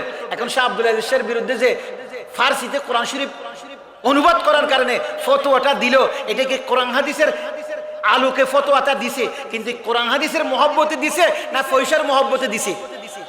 কিন্তু কেউ কে গিয়ে বলবে যে আমি পয়সার মহব্বতে ফতোয়া দিছি। সেই জন্য বর্তমানে আলেম ওলামাদের মধ্যে যত ফতোয়া আছে বেশিরভাগ ফতোয়া হলো নিজের স্বার্থের জন্য, কিন্তু লেবাস পরাই ইসলামের। লেবাস পরাই কিসের? আর আপনারা কত ভালো মানুষ জানেন, আপনারাও কত ভালো মানুষ জানেন, যেখানে গিয়া যারা বেগুনটাই কিয়াম মিলাদের পক্ষে দিবে এক জায়গার মধ্যে, সেখানে বলবেন নারায়ে তাকবীর। যেখানে কিয়াম মিলাদ পছন্দ করে না সেখানেও নারায়ে তাকবীর। আমি একটা ঘটনা বলি, আমাদের একজন হুজুর ছিল, হুজুরের কাছে গিয়ে বললো যে এক ছাত্র, হুজুরটা খুব সাদা সিধা, বলে যে হুজুর আমরা একটু আল্লাহ রসুলকে মহব্বত করার জন্য মধ্যে মধ্যে দাঁড়াইয়া কিয়াম মিলাদ করি আর কি। বলে যে এরকম মহব্বত ভালো, সহি। কি সহি? আরেকজন গিয়ে বললো হুজুর এই যে দাঁড়াইয়া দাঁড়িয়ে কিয়াম মিলাদ করে, এই কি রসুল আবু বকর থেকে বেশি মহব্বত করো নাকি, উমর থেকে বেশি মহব্বত করো নাকি? তা আবু বকর উমর তো এটা করো নাই। বলে সহি সহি, তোমারটাও কি সহি? আরেকজন বললো যে হুজুর আপনি ওরটাও সহি বললেন, ওরটাও সহি বললেন, দুইটা সহি কেমনে বললেন? বলে তোমারটাও সহি। বর্তমানে আমরা যারা এখানে আছি আমরা সবাই ওই দুলের মানুষ। বিবেক বুদ্ধি দিয়ে কাজ করার জন্য কেউ নাই। বিবেক দিয়ে কাজ করতে হবে। যেদিকে ডাক শুনি সেদিকে যাইতে পারবো না। মুসলমান সবসময় বিচক্ষণ হয়, আর মুসলমান সবসময় বর্তমানে বেচা যায় ইখলাসের সাথে। এইগুলি বললে আপনাদের রাগ উঠবে। তাহলে 1 নম্বর হলো মালের লোভ। কিসের লোভ? কিন্তু মালের লোভে আমি তোমার বিরোধিতা করতেছি, তোমার ইসলামী আন্দোলনের বিরোধিতা করতেছি, তোমার হক কথার বিরোধিতা করতেছি, এইটা বুঝলে ধরা পড়ে যাবে। সেই জন্য আমি সেখানে একটা আমার মালের লোভ চরিতার্থ করার জন্য মাঝখান দিয়ে একটা ইসলামের লেবাস পরাই। কিসের লেবাস? 2 নম্বর হলো কি জানেন? মর্যাদার লোভ। কিসের লোভ? একটা ঘটনা ভালো করে বুঝে দিলে আপনারা বুঝবেন মর্যাদার লোভ কিভাবে হয়। এই আপনারা যে বর্তমানে স্পেনের নাম শুনছেন না, স্পেনের মধ্যে 700 বছর মুসলমান শাসন করেছে। কয়শো বছর? 700 বছর। খ্রিস্টানরা মনে মনে ভাবলো স্পেনের মধ্যে মুসলমানের মধ্যে যতক্ষণ পর্যন্ত দ্বন্দ্ব লাগাই দিতে না পারি ততক্ষণ পর্যন্ত আমরা এখানে শান্তিতে থাকতে পারবো না, মুসলমানকে ধ্বংস করতে হবে। তখন কিছু মানুষকে তারা খ্রিস্টানকে মুসলমান বানাইছে। কি বানাইছে? মুসলমান বানাইছে। মুসলমান বানাইয়া একেবারে খাস মুরিদ বানাই দিছে। একজনকে ওনার, আরেকজনকে ওনার খাস মুরিদ। হুজুরে বলার আগেই পানি দিয়া দেয়, হুজুরে বলার আগেই জুতাটা পরিষ্কার করে দেয়, হুজুরের জন্য জান দিয়া দেয়, হুজুরের মাদ্রাসা করলে এখানে টাকা দেয়। আর হুজুর মনে মনে ভাবতেছে আল্লাহ আমার মাদ্রাসাতে কত বড় কবুল হয়েছে, যা চাই তা আসতেছে। এটা একটা কি আল্লাহর পক্ষ থেকে বোধহয় বড় কারামত মুরিদ। এইরকম মুরিদ তো আর হয় না। হুজুরের জন্য জান দিয়া দেয়, হুজুরও কষ্টের মাধ্যমে পাইছে, এইরকম মুরিদ আর হয় না। উনিও এরকম পাইছে, মনে মনে ভাবতেছে এগুলি কোত্থেকে আসছে? আল্লাহর পক্ষ থেকে আসছে। দেখেন কিভাবে ইখলাসের সাথে পীরদেরকে ব্যবহার করতেছে। এই পীরের কাছে গিয়ে একদিন বললো হুজুর আমি বহু আলেম ওলামার কাছে গেছি, আপনার মতো সুন্নতের উপর আমল করে আপনার মতো এলমওয়ালা কোনো ব্যক্তি দেখি নাই, আপনার কাছে হুজুর একটা প্রশ্ন করি। বলে যে করো বাবা। বলে যে হুজুর আসহাবে কাহফ, সূরাতুল কাহফ, যারা ঈমান বাঁচানোর জন্য গুহার মধ্যে আশ্রয় নিয়েছিল, সেখানে একটা তাদের সাথে কুকুর ছিল। সেই কুকুরটা নাকি জান্নাতে যাবে। সেই কুকুরটার রংটা কি মনে খুব চাচ্ছে জানার জন্য, কোনো হুজুরের কাছে স্পষ্টভাবে পাই নাই। একদম মনে মনে ভাবলো এত পর্যন্ত এতদিন আমারে এত হাদিয়া তোফা দেয়, এত আস্থা আমার উপর রাখে, আমি যদি কুকুর রংটা বলতে না পারি তাহলে আমার ইজ্জত থাকেনি, আমার পীরগিরি থাকেনি। তখন বলল দেখো ওই কুকুরটা তো জান্নাতে যাবে, আর জান্নাতের রং হলো সাদা। আলহামদুলিল্লাহ, মনটা হুজুর ভরে গেছে এত সুন্দর উত্তর পাওয়ার পর। আবার এই মুরিদ ওনার কাছে জিজ্ঞাসা করছে হুজুর ওই কুকুরের রংটা কি? উনি তো আর একই মানসিকতা নাও থাকতে পারে। উনি বললেন যে ওই কুকুরটা দেখলে সবাই ভয় করত, আর ভয়ঙ্কর কুকুরের রং কি? কালো। তা আপনারা একে আমি জানাজার নামাজ পড়তেছি না, কালো। এখন ও গিয়ে বলে হুজুর দেখছেন আপনার ওই যে অমুক আলেম কি বলে পীর গজাইছে, সে বলতেছে ওই কুকুর রংটা নাকি কালো ছিল। আবার উনি গিয়ে বলতেছে হুজুর ওই মুখ বলতেছে এই কুকুর রংটা নাকি সাদা ছিল। বলেছে না, যারা এরকম এই আসহাবে কাফের এরকম মুবারক কুকুরকে যারা কালো বলবে তাদের ঈমান নাই। আরেকজন বলে না, যারা এরকম আসহাবে কুকুরকে যারা সাদা বলবে তারা কিচ্ছু বুঝে না, কোনো এলম কালাম নাই, তাদের কোনো সুন্নতের মহব্বত নাই। দুই ওলামার মধ্যে ফাটাফাটি লাগা গেল, কিন্তু কেউ এটা চিন্তা করলো না আসহাবে কাফের কুকুরের রং কালো হলেও কি সাদা হলেও কি, এটা তো মুসলমানের মধ্যে একটা ঝগড়া। নিজের ইগো, নিজের ইজ্জত রক্ষা করার জন্য দুইজনে মারামারি করে মুসলমান ধ্বংস করে দিল, কিন্তু মূল কথাটা কেউ বলল না। এটা হলো মুসলমানের অবস্থা বর্তমানে। যেটা বলছে বলছি ফতোয়া দিছি, অড্ডু করতে পারবো না। আমাদের এখানে একটা গল্প আছে, পাঠানদের নাকি জিজ্ঞাসা করলে আজকে কি বার? রবিবার। কালকে জিজ্ঞাসা করলেও রবিবার, পরশু জিজ্ঞাসা করলেও রবিবার। বলে যে হারিয়ে একদিন রবি, এতবার কেউ হতে হয়? ওদের মুসলমানের এক কথা, মুসলমানের কয় কথা, আমাদের হুজুরদেরও এক কথা। ফতোয়া দিছি, সেটা ডানে বামে দেখার দরকার নাই। তাহলে 1 নম্বর হলো বর্তমানে যত মতবিরোধ হক উলামাদের মধ্যে আছে, বেদাতীদের মধ্যে না, মুশরিকদের মধ্যে না, হক আলেমদের মধ্যে যত মতবিরোধ আছে, 1 নম্বর হলো মালের লোভ, 2 নম্বর হলো মর্যাদার লোভ। কিসের লোভ? মর্যাদার লোভ। আর আমি মাঝে মধ্যে চিন্তা করি, বাহাবা দিলে মনে করতে আমি বড় হয়ে গেছি। আরে বাহাবা দিয়ে তোমার কেন বাহাবা দিতেছে সেটাও খেয়াল করতে। এই বাহাবার পিছনে তোমার আরেকটা ব্যবহার করে আরেকটা শক্তিকে ক্ষতি করার জন্য তোমার ব্যবহার করতেছে কিনা সেইটাও দেখতে হবে। বাহাবা পাইলে একবারে খুশি হয়ে যাইও না। আমরা তো বাহাবা দিলে আমার বড় আলেম বানালে ফেলে খুশি হয়ে যায়। কারণ কতক সময় যারা ইসলামের শত্রু তারা মনে মনে ভাবে একজন দুর্বলকে যদি আমরা বড় করতে পারি, বেকুফকে যদি বড় করতে পারি, যারা ইসলামের মধ্যে সবল আছে তারে দিয়ে আমি দমন করব। আর মুসলমান মনে করছে না এর বহুত কিছু। তাহলে 1 নম্বর হলো কি, 2 নম্বর সম্মানের লোক, 3 নম্বর হলো মূর্খতা। 3 নম্বর কি, মূর্খতা। বুঝে না আপনার সুখ দৃষ্টিভঙ্গি, সুখের দৃষ্টি নাই। সমুদ্রের পাড়ে দাঁড়াইছেন, দাঁড়ানোর পর দেখতেছেন একটা বড় একটা শিব আসতেছে, আপনি কম দেখতেছেন, আপনি কি বলবেন? আপনি বলবেন যে বড় একটা মহিষ বেশে বেশে আসতেছে। আর যে সুখে দেখবে সে বলবে কি, আসলে কি আসতেছে? একটা বড় নৌকা আসতেছে। তো দূর বর্তমানে আলেমুল উলামা যারা মুখলেস, আল্লাহর সাথে সম্পর্ক আছে, তারা বললো যে এরে সহযোগিতা করলে ইসলামের ক্ষতি হবে। আর আপনি তো অন্ধ, আপনি তো বেশি কিছু জানেন না। বলে তো হুজুরে কি জানে, আমিও তো দেখতেছি, আমারটা দেখা সত্য, কিন্তু তোমার সুখের মধ্যে মনি জাফসা সেটা আর খেয়াল করো না। এখন বর্তমানে বাংলাদেশের মধ্যে যিনি জোহরায় হাদিস পড়াইতে পারে আর যিনি বেস্ট জোহর পড়াইতে পারে, দুইজনের সমান আলেম। গরম করতে পারলে শেষ। যার সুখের জ্যোতি 100-এ 100 আছে, আর সুখের জ্যোতি যার জাফসা, যে জাফসা সে বলতেছে আমি যেটা দেখছি এটাও সত্য। আর সুখের জ্যোতি যার 100% আছে, সেটা যে দেখছে তারটাও কি, কিসের কারণে? মুসলমানের জেহালত, মূর্খতা। আল্লাহ পাক রব্বুল ইজ্জত বলেন, বান্দা আমি জানি তোমাদেরকে কাফের, ইহুদি, ইসলামের শত্রুরা পুতুলের মতো কিভাবে নাচাবে আমি জানি।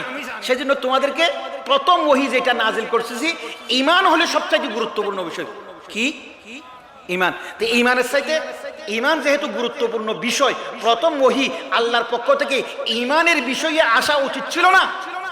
কিন্তু আল্লাহ কি প্রথম ঈমানের বিষয়ে বলছে? বলে যে ইকরা, পড়ো পড়ো, কারণ তোমরা যদি না পড়ো তাহলে তোমরা একবারে ইসলামের মহব্বত দেখাইয়া তোমাদেরকে ইসলামের ক্ষতি করার জন্য ফুতুলের মতো নাচাইবে আর তোমরা নাচতে থাকবে। সেজন্য একটু জ্ঞান বৃদ্ধি করো। লিওপোল্ড নামে একজন বড় ইহুদি মুসলমান হয়েছে, তার নাম মোহাম্মদ আসাদ হয়েছে, মক্কার পথে তার বই আছে। সে লিখতেছে বর্তমান মুসলমানরা আল্লাহ পাক রব্বুল ইজ্জত একটা কোরআনের মতো বাতি দিছে। কি দিছে? বাতি দিছে। বাতিটা কি করছে জানেন? ওর মা ওর একটা হারিকেন দিছে মসজিদে যাওয়ার জন্য। সে হারিকেনটা হাতের মধ্যে রাখছে, ভিতরে যে আলো আসো আলোটা নিভাই দিছে। রাস্তা দেখবে? বর্তমানে মুসলমান বললো যে আল্লাহ পাক রব্বুল ইজ্জত এই মুসলমান জাতিকে পথ দেখার জন্য একটা কোরআনের আলো দিছে, একটা কোরআনের বাতি দিছে। আর কোরআনটা, বাতিটা নিভাই দিয়ে তারা কোরআনটা বগলের নিচে দিয়ে হাঁটতেছে। তাহলে 1 নম্বর যেটা বললাম, আমল কবুল হওয়ার জন্য ঈমান। আমল কবুল হওয়ার জন্য কি? ঈমান। 2 নম্বর যেটা আছে সেটা আরো ডেঞ্জারাস। সেটা হলো কি, আপনি যে আমলটুকু করবেন সেই আমলটুকু সাহাবায়ে কেরাম এবং রসুলের আমলের সাথে কি থাকতে হবে? মিল থাকতে, বলেন কি থাকতে হবে? যে আমলগুলো রসুল এবং সাহাবায়ে কেরামের আমলের সাথে মিল নাই, কি বললাম? যে আমলগুলো রসুল এবং সাহাবায়ে কেরামের আমলের সাথে কি নাই? মিল নাই। সেইগুলি 2 প্রকারের। কয় প্রকারের? কয় প্রকার? একটা হলো রসুলের আমলের সাথে মিল নাই, কিন্তু আমরা দরকারের কারণে, প্রয়োজনের কারণে করছি। যেমন আমরা আজকে খতমে বুখারীর অনুষ্ঠান করছি। রসুলের যুগে খতমে বুখারীর অনুষ্ঠান ছিল, বার্ষিক মাহফিল ছিল, সিরাতুন নবীর নাম দিয়ে মাহফিল ছিল। কিন্তু রসুলের যুগে কোরআন হাদিসের বয়ানের মাহফিল ছিল কিনা? উত্তর দেন না কেন? কোরআন হাদিসের বয়ানের মাহফিল ছিল কিনা? তাহলে কোরআন হাদিসের বয়ানের মাহফিল ছিল, নামটা ছিল না। সেই জন্য আমরা যদি বলি নামটা দিয়েছি মুসলমানকে একটু আকর্ষণ করার জন্য, তাহলে বেদাত হবে না। যদি মনে করেন নামটাও রসুলের যুগে ছিল, সঙ্গে সঙ্গে বেদাত হয়ে যাবে। সঙ্গে সঙ্গে কি হয়ে যাবে? হ্যাঁ, কোরআন হাদিসের মাহফিল ছিল, কোরআন হাদিসের বয়ান ছিল, মানুষকে বোঝানোর জন্য নামটা নতুন দিতেছি, তাহলে বেদাত হবে না। যদি মনে করেন যে নামও ছিল, তাহলে বেদাত হবে। বহুত কাজ এমন আছে যেটা রসুলের যুগে ছিল না, কিন্তু আপনি সুন্নত মনে করে করলে না জায়েজ, আর সুন্নত মনে না করলে জায়েজ। আর কিছু বেদাত আছে এমন যে বেদাত করলে সুন্নত ধ্বংস হয়ে যায়। যে বেদাত করলে সুন্নত ধ্বংস হয়ে যায়, সেই বেদাত কবিরা গুনাহও আছে, মকরুহ তাহরিমাও আছে, মকরুহ তানজিহিও আছে, মিথ্যাও আছে। আমার একজন বলল যে হুজুর কিয়াম মিলাদ করা কি? আমি বললাম যে কিয়াম মিলাদ করা শিরিক, কিয়াম মিলাদ করা ফাসিকি, কিয়াম মিলাদ করা বেদাত, কিয়াম মিলাদ করা জায়েজ। কয়টা বললাম? 1 নম্বর কিয়াম মিলাদ করা কি বলছি? শিরিক। যে সমস্ত লোকেরা মনে করে যে রসুল আমাদের মাহফিলের মধ্যে আসছে, আমাদের দরুদ শরীফ শোনার জন্য, আমরা যে দাঁড়াইছি সেটা দেখার জন্য। রসুল একবার আবাতের মতো হয়ে গেছে, কবরে থাকতে পারে নাই, আমার কিয়াম মিলাদ শোনার জন্য এখানে চলে আসছে। ঈমান আছে? রসুলকে যারা কিয়াম মিলাদ করার সময় একেবারে মাহফিলে আসছে মনে করে তারা শিরিক করছে, তাদের জন্য একটা নাজায়েজ শিরিক। আরেকটা হলো ফাসিকি। আবু বকর ওমরের যুগেও কিয়াম মিলাদ চালু ছিল, সেটা মিথ্যা হবে কিনা? মিথ্যা বলা কি ফাসিকি না? আরেকটা হলো কি মুনাফিকি। আরেকটা কি মুনাফিকি? কোনটা? কিয়াম মিলাদ যারা করে তারা বলে যে হুজুর আমরা এটাকে জায়েজ মনে করি। কি মনে করি? কি মনে করি? আবার আরেকজন না করলে, একজন বেনমাজিরে যতটুকু ঘৃণা করে না, একজন বেরোজাদারের যতটুকু ঘৃণা করে না, কিয়াম মিলাদ না করলে তারে তার থেকে বেশি ঘৃণা করে। তাহলে মুখে বলে জায়েজ আর মনের মধ্যে আছে ফরজ থেকে বেশি। এটা মুনাফিকি কিনা? মুখে বলতেছে কি এটা জায়েজ, আর না করলে তারে কি মনে করে? নামাজ ছেড়ে দিলে যতটুকু খারাপ মনে করে, রোজা ছেড়ে দিলে যতটুকু খারাপ মনে করে, সুদ খাইলে যতটুকু খারাপ মনে করে, জেনা করলে যতটুকু খারাপ মনে করে, তার থেকে বেশি খারাপ মনে করে। তাহলে মুখে বলে জায়েজ আর মনের মধ্যে আছে ফরজ। তাহলে মুখে আর মনের মধ্যে মিল না থাকলে তার নাম কি? মুনাফিকি। আবার কিছু আছে জায়েজ, যেমন এমদাদুল্লাহ মুহাজির মক্কি রহমতুল্লাহ আলাই রসুলের আশেক হয়ে করে ফেলেছে, কাউকে করতেও বলে নাই, সেটা নিয়ে বাড়াবাড়িও করে নাই, বলে যে এটা আমার নিজস্ব ব্যক্তিগত আমল, এটা রসুলও করে নাই, সাহাবায়ে কেরামও করে নাই, আমার কচু শাক ভালো লাগে, তোমরা খাইলে খাও, না খাইলে না খাও, আমি কিন্তু খাইতেছি। এটা কিন্তু কোন রকমের কিসের মধ্যে রাখা যায়? জায়েজের মধ্যে রাখা যায়। কিন্তু না করলে, এমনকি এমদাদুল্লাহ মুহাজিরে মক্কি রহমতুল্লাহ আলাই কিয়াম মিলাদ করছেন, তার একেবারে আজল্লে খলিফা খলিলা রশিদ আহমদ গঙ্গুহি রহমতুল্লাহ আলাইহি। কে? রশিদ আহমদ গঙ্গুহি রহমতুল্লাহ। উনি কিয়াম মিলাদের বিরোধিতা করছেন, কোনোদিন বলে নাই বাবা তুমি আমার মুরিদ হইয়া আমার খেলাফত নিয়া তুমি কেমনে কিয়াম মিলাদ করো নাই, তোমার খেলাফত আমি কেটে দিলাম, কোনোদিন বলে নাই। সুবহানাল্লাহ, একবারও বলবেন না? বলে যে যেহেতু এটা আমার ব্যক্তিগত আমল, তোমার পছন্দ নাও হইতে পারে, এটা যদি নামাজ হইতো, এটা যদি মিসওয়াক হইতো, এটা যদি পাগড়ি হইতো, তুমি না মানলে তোমার বিরোধিতা করতাম। যেহেতু এটা আমার রসুল করে নাই, সাহাবায়ে কেরাম করে নাই, আমার মনের আবেগে করতেছি, তুমি করতেছো না, সেজন্য এটা নিয়ে তোমার সাথে আমার কোনো শত্রুতা। এইরকম মুসলমান কয়জন আছি আমরা? তাহলে এক নম্বর হলো। দুই নম্বর হলো আমরা যেই কাজটি করব সেই কাজটি রসুল এবং সাহাবায়ে কেরামের আমলের সাথে কি থাকতে হবে? মিল থাকতে হবে। আপনি বলবেন যে হুজুর আপনি রসুলের আমলের সাথে মিল নেই, এটা তো গুনাহের কাজ না, রসুল তো নিষেধ করে নাই। আমি বললাম যে আপনি ফজরের নামাজের মধ্যে 4 রাকাত ফরজ পড়বেন। কয় রাকাত ফরজ? শেষের 2 রাকাতে আলহামদু পড়বেন, শেষের 2 রাকাতে কিরাত মিলাবেন, শেষের 2 রাকাতে সুবহান রাব্বিয়াল আযীম পড়বেন, শেষের 2 রাকাতে সুবহান রাব্বিয়াল আলা পড়বেন। আপনারা বলেন তো এই রসুল কি কোনোদিন 4 রাকাত ফরজ পড়তে নিষেধ করছে? 2 রাকাত ফরজ পড়তে বলছে, 4 রাকাত পড়তে যদি নিষেধ করে, তাহলে ফজরের নামাজ যদি কেউ 4 রাকাত পড়ে জায়েজ হবে না নাজায়েজ হবে? হ্যাঁ, কেন? রসুল তো এটা নিষেধ করে নাই। তাহলে বোঝা যায় যে ভালো কাজটা রসুল করে নাই সেটা যতই ভালো হোক সেটা ভালো হয়। এই বেদাতের বিরোধিতা কেন করতেছি? একটা কারণ আছে। আপনাদের এখানে খেজুর গাছ আছে কিনা? খেজুর গাছের মধ্যে মধ্যে মধ্যে একটা বট গাছ গজায় কিনা? গট গাছটা যদি আপনি সময় মতো 2-3 বছরের ভিতরে কেটে না ফেলেন, 3 বছর পরে 4 বছর পরে খেজুর গাছের অস্তিত্ব থাকে না, পুরা গাছটা কি হয়ে যায়? এই বেদাতের বিরোধিতা যদি আপনি সময় মতো না করেন, মুসলমানদেরকে বুঝাই না দেন যে এই সুন্নতের গায়ের মধ্যে তুমি যেই বাজারটা রসুল সাহাবায়ে কেরাম করে নাই সেটা যে করতেছো, সেটা করতে থাকলে কিছুদিন পরে খেজুর গাছের মধ্যে বট গাছ গজাইলে যেরকম খেজুর গাছ 4 বছর পরে পাওয়া যায় না, সুন্নতের গায়ের মধ্যে তুমি যে বেদাতের বট গাছ লাগাইছো, কিছুদিন পরে 4 বছর 5 বছর পরে এই বেদাতের বট গাছ চালু থাকলে কিছুদিন পরে আর সুন্নত গাছের অস্তিত্ব পাওয়া যাবে না। এটা বুঝাইতে হবে না? কিন্তু আমরা মনে মনে ভাবতেছি রসুল সাহাবায়ে কেরাম। আর একটা কথা বলি, শেষ করবো তাড়াতাড়ি। এই বেদাতের কারণে একটা নগদ লাভ আছে। বেদাতের কারণে কি আছে? ভালো করে খেয়াল করুন, কি লাভ আছে? নগদ লাভটা কি জানেন? আবু বকর করে নাই, ওমর করি নাই, আমি করছি। আমি যেহেতু করছি, আমি একজন আলেম, উনিও বড় আলেম, উনি আমার কথা মানবেনি? মানবে? উনিও তো আমার মতো আলেম। আমি সাহাবায়ে কেরামও করে নাই, আবু বকরও করে নাই, ওমরও করে নাই, আমি একটা নতুন কাজ করছি, আমি করছি, সেজন্য উনি মানবে? না মানলে আমার মুরিদ আর উমার মুরিদের মধ্যে মারামারি হবে কিনা? তাহলে বেদাতের প্রথম লাভ যেটা হলো সেটা ইসলামের কোনো লাভ নয়, বরং মুসলমানের মধ্যে অনেকের সৃষ্টি হয়। একটা দৃষ্টান্ত দিলে আপনারা বুঝবেন। এক জায়গার মধ্যে একটা বুজুর্গ গজাইছে। কি গজাইছে? বুজুর্গ গজাইছে। মনে মনে ভাবতেছে আমার মুরিদ তুরিদ জুটতেছে না কেন, মুরিদ জুটতেছে না কেন? তখন সে মনে মনে খাস শাকিরিদের বলল, বাবা আমি তো এত বড় পীর, তাহাজ্জুদ পড়ি, জিকির করি, আমার মুরিদ জুটে না কেন? বললো যে হুজুর, মানুষ যখন রমজান আসে তখন গত বছরের মাল চাই না, বলে যে নতুন কালেকশন আছে কিনা। নতুন কালেকশন? আপনার এখানে যখন কেউ আসে তখন আপনি সব সময় পুরাতন কালেকশনের কথা বলেন, নামাজের কথা বলেন, পর্দার কথা বলেন, জাকাতের কথা বলেন। নতুন কি আছে আপনার এখানে মুরিদ হওয়ার জন্য? নতুন কি আছে? সে মনে মনে বললো ঠিক আছে ঠিক আছে। সে কি করলো, আস্তে করে বলে দিল, এই আজকে থেকে আজানের আগে দরুদ শরীফ পড়বে। আজানের আগে কি পড়বে? মানুষ দেখতেছে, আরে অমুক পিসা হুজুরের দরবারে যখন আজান হয়, আজানের আগে দরুদ শরীফের আওয়াজ শুনে বলে যে এত বড় আশিক রাসূল, এত বড়।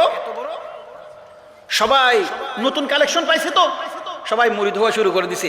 আর মুরিদ যেহেতু হওয়া শুরু করে দিছে, হাদিয়া তো একটু একটু বাড়তেছে।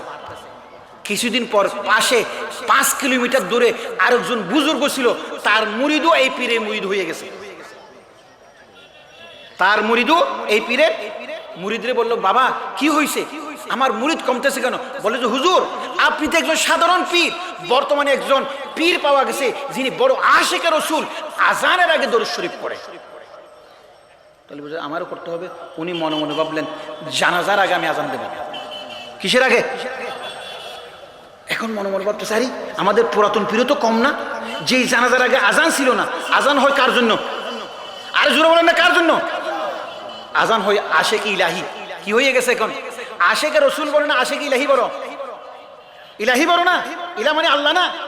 আবার মুরিদরা জুটছে, বলে যে ঠিক আছে হুজুর, আপনি তো এত বড়, যে ও তো আশিকে রাসূল MA পাস, আর আপনি তো আশিক ইলাহি PhD পাস, আমরা কোন পীরের কাছে যাইতেছি? তওবা করে আপনার মুরিদ হয়ে গেলাম। এখন আবার বললো, কিরে বাবা, মাঝখানে তো আমার ব্যবসা একটু জুট ছিল, এখন আবার কমতেছে কেন? বললো যে হুজুর, আপনি তো আশিকে রাসূল, এখানে তো বড় আশিকে ইলাহি পাওয়া গেছে যিনি জানাজার আগে আজান দেয় আল্লাহর নামে।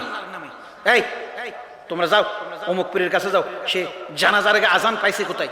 জানাজার আগে আজান পাইছে, লাঠি সুটা নিয়ে গেছে অমুক পীরের কাছে, আশিক ইলাহি সাহেবের কাছে। আশিক ইলাহি সাহেবের মুরিদরা বলছে, এই তোমার পীরে নামাজের আগে আজান পাইছে কোথায়? দুই পীরের মুরিদের মধ্যে দুমসাম, মারামারি, লড়াই। আর শয়তান বলতেছে, বাবা আমি কিসের শয়তানের শয়তান, আমি তো মানুষের মধ্যে মাল, দৌলত, মেয়ে, নারী এগুলি দিয়ে ঝগড়া যে জুটাই, আর তোমরা দুই পীর দেখি যে একেবারে দরুদ শরীফ এবং আজানের মতো এত ভালো জিনিস দিয়ে তোমরা মুসলমানের মধ্যে মারামারি জুটাইছো। আমি তো আর শয়তান না, তোমরা তো আমার শয়তানের দাদা। তাহলে বলেন আপনারা, এই বেদাতের দ্বারাই নতুন লাভটা কি হইল? মুসলমানের মধ্যে অনৈক্য হইল না?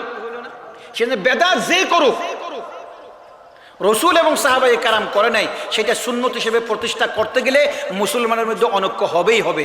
তাহলে 1 নম্বর আমল কবুল হওয়ার জন্য কি বলেছি? ঈমান। 2 নম্বর হলো আপনি যে আমলটা করবেন সেই আমলটা রাসূল এবং সাহাবায়ে কেরামের আমলের মধ্যে মিল থাকতে হবে। 3 নম্বর কথা বলে তাড়াতাড়ি শেষ করব, আপনারা খুব কষ্ট পাইতেছেন আমি জানি। নামাজের টাইম হয়ে গেছে, আমি শেষ করব। 3 নম্বর যেটা আছে সেটা বলে শেষ করব, কারণ আপনারা আজকে বেশি লোকে নেওয়ার দরকার নাই, 3 জন লোকে নেবেন। 3 নম্বর হলো আপনি যে কাজটি করবেন প্রত্যেক কাজের পিছনে একমাত্র আল্লাহর সন্তুষ্টি থাকতে হবে। আর সন্তুষ্টি? এবার এই মেসালটা দিয়ে শেষ করব। আমি আমার পক্ষ থেকে বলবো না এই মেসাল, ফজাইলে সাদকাত মাওলানা জাকারিয়া রহমাতুল্লাহ আলাইহি লিখছেন, এক জায়গার মধ্যে কিছু মানুষে একটা গাছের পূজা শুরু করছে। কিসের পূজা? গাছের পূজা। অমুক বুজুর্গ সাহেব একটা দা নিয়ে গাছটা কাটতে যাইতেছে।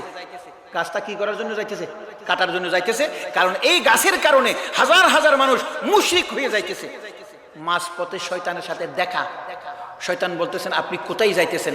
বলে যে ওই গাছের কারণে মানুষ মুশরিক হয়ে যাচ্ছে, গাছটা কাটার জন্য যাইতেছি। শয়তান বলল যে এই গাছটার বক্ত বানানোর জন্য আমার কত বছরের মেহনত আছে তুমি জানো নি? তুমি 1 মিনিটে গাছটা কেটে দিবা আর সব শিরিক শেষ করে দিবা, এইটা হয়? শয়তানের সাথে হুজুরের সাথে দস্তাদস্তি। হুজুরের শয়তানের এমন একটা আসার মারছে, শয়তানের মেরুদণ্ড পাটকাঠি যেরকম মটমট করে ভেঙে যায় সেই রকম ভাবে ভাঙা শুরু হয়ে গেছে। কার? শয়তান মনে মনে ভাবতেছে এই হুজুরের সহজে কাবু করা যাবে, কারণ শয়তান হুজুর খুব মুখলেস, হুজুর খুব মুখলেস, একমাত্র কার সন্তুষ্টির জন্য? এখানে আমার একটু কাজ করতে হবে, সেলাই কাজ করতে হবে। বলে যে হুজুর আপনি যে গাছটা কেটে ফেলবেন, গাছ শেষ হয়ে যাবে, যে সমস্ত মানুষরা ঈমান চিনে না, শিরিক চিনে না, এই গাছটা বাদ দিয়ে আরেকটা গাছের পূজা শুরু করবে, তাহলে শিরিক তো বন্ধ হইল না। যারা শিরিক এবং ঈমান বুঝে না, গাছ কেটে ফেললে কি শিরিক বন্ধ হয়ে যাবে? অন্য গাছ গিয়ে তারা শিরিক শুরু করবে না? তো হুজুর বলে যে কি করতে হবে? বলে কি করতে হবে মানে আপনাকে আমি 10টি স্বর্ণ মুদ্রা দেব, তার মধ্যে 2টা দিয়ে আপনি একটু খাওয়া দাওয়ার ব্যবস্থা করবেন, আর 2টা নিজের জন্য খরচ করবেন, আর 6টা নিজে জমা রাখবেন। আর এইভাবে মানুষকে যদি বুঝাইতে পারেন, মানুষের অন্তর যদি পরিবর্তন করতে পারেন, এইরকম গাছ যদি 1000ও থাকে, তাহলে মানুষ আর শিরিক করবে না। আর হুজুর বলল আসলে তো ঠিক, মানুষের যদি ঈমানের লাভ, শিরিকের ক্ষতি বুঝাইতে পারি, তাহলে এই গাছ থাকলেও কি না থাকলেও কি, ঠিক আছে কিনা? হুজুর গেছে, হুজুরের বালিশের নিচে প্রথম দিন 10 দিরহাম দিছে, তৃতীয় দিন 8 দিরহাম, 14 দিন এইরকম করতে করতে শেষের দিন একেবারেই নেই। শেষের দিন একেবারেই হুজুরের মাথা খারাপ হয়ে গেছে। হুজুর এবার ধারালু দাটা নিয়ে বের হয়েছে। শয়তানের সাথে দেখা আগের মতো, শয়তানের সাথে দস্তাদস্তি। শয়তান এবার একটা শক্ত করে আছাড় দিছে, হুজুরের মেরুদণ্ড কটমট করে ভেঙে গেছে। বলে যে কিরে? বলে যে বাবা তুমি বুঝো না, প্রথম যেই দিন আসছিলা সেই দিন একমাত্র তুমি আল্লাহকে সন্তুষ্ট করার জন্য আসছিলা, আর আজকে যখন আসছো তখন যে তোমাকে যে হাদিয়া তোফা দিতাম সেই হাদিয়া বন্ধ হয়ে গেছে, সেজন্য তুমি আল্লাহর ওয়াস্তে গাছটা কাটার জন্য আসো নাই, শিরিক বন্ধ করার জন্য আসো নাই। সমস্ত দুনিয়ার মানুষ মনে করবে কি এই শিরিকের বিরোধিতা করার জন্য গাছটা কাটার জন্য গেছে, কিন্তু আল্লাহ এবং শয়তান জানে সেই কিন্তু তোফা বন্ধ হয়ে যাওয়ার কারণে গাছটা কাটার জন্য গেছে। সেই জন্য বহুত কাজ আমাদের আন্দোলন শুরু হয় এখলাস দিয়ে, মাঝখান দিয়ে শয়তান একটু গুড় লাগাই দেয়, তারপরে ফোরাটাই একেবারে এইরকম হয়ে যায়। আমরা মনে মনে ভাবে আমরা মজলুম হয়েছি, আল্লাহ বোধহয় পরীক্ষা করতেছে। আল্লাহর পরীক্ষা আরো পরে, তুমি শয়তানের পরীক্ষার মধ্যে ফেল মারছো, ফয়সার মধ্যে তুমি সিজদা করছো। এই হক কথাগুলি কে বলবে? মানে দৌড়তেছি শুধু, তাহলে কয়টা কথা বললাম? 1 নম্বর ঈমান, 2 নম্বর যে আমলটি করবেন রসুল এবং সাহাবায়ে কেরামের আমলের সাথে মিল থাকা, 3 নম্বর হলো আপনার কাজের শুরু শেষ মাঝখানে প্রত্যেকের মধ্যে এখলাস থাকতে হবে। আমার মুরিদ বেড়ে গেল, আমার ভক্ত বেড়ে গেল, সঙ্গে সঙ্গে আমি মনে আমি বহুত কিছু হয়ে গেলাম। শয়তান বলতেছে আমি তোমারে এরকম করে করে ধ্বংস করব। কতক সময় নেক্সট সুরতে শয়তান আমাদেরকে ধ্বংস করে। ওয়াসাল্লাল্লাহু তাআলা আলা খায়রি খালকিহি মুহাম্মদ ওয়া আলিহি ওয়া আসহাবিহি আজমাইন। আসসালামু আলাইকুম ওয়া রাহমাতুল্লাহি ওয়া বারাকাতুহু। والعاقبة للمتقين ولا عدوان إلا على الظالمين. ربنا ظلمنا أنفسنا وإن لم تغفر لنا وترحمنا لنكونن من الخاسرين. রব্বুল আলামিন মেহেরবানি করে আপনি আমাদের জীবনের সমস্ত গুনাহ খাতা মাফ করে দেন মাওলা। শিরিকি বেদাতি সমস্ত গুনাহ বর্জন করার তৌফিক দান করে দেন মাওলা। ফাতিমাতুজ জাহরা মাদ্রাসা থেকে এই বছর যারা দাওরায়ে পাস করবেন তাদেরকে নেক আমল করার, দাওয়াতি কাজ করার, রিসালাতের কাজ করার তৌফিক দান করে দেন মাওলা। অত্র প্রতিষ্ঠানের যত হাজত আছে সব হাজতগুলো পূরণ করে দেন মাওলা। আমরা যারা এখানে কোরআন হাদিসের বয়ান শোনার জন্য এসেছি, কোরআন হাদিসের বিশুদ্ধ আলোচনাগুলো শুনে নিজের জীবনের মোড় পরিবর্তন করার তৌফিক দান করে দেন মাওলা। আমাদের মধ্যে যারা অসুস্থ রয়েছেন তাদেরকে সুস্থতা দান করে দেন। করোনার প্রকোপ থেকে সারা বিশ্বকে হেফাজত করেন মাওলা। রব্বুল আলামিন আমাদের উলামাদেরকে কবুল করেন মাওলা। হক কথা বলার তৌফিক দান করে দেন মাওলা। ওয়া সাল্লাল্লাহু তাআলা আলা খায়রি খালকিহি মুহাম্মাদিন ওয়া আলিহি ওয়া আসহাবিহি আজমাইন বিরহমাতিকা ইয়া আরহামার রাহিমিন।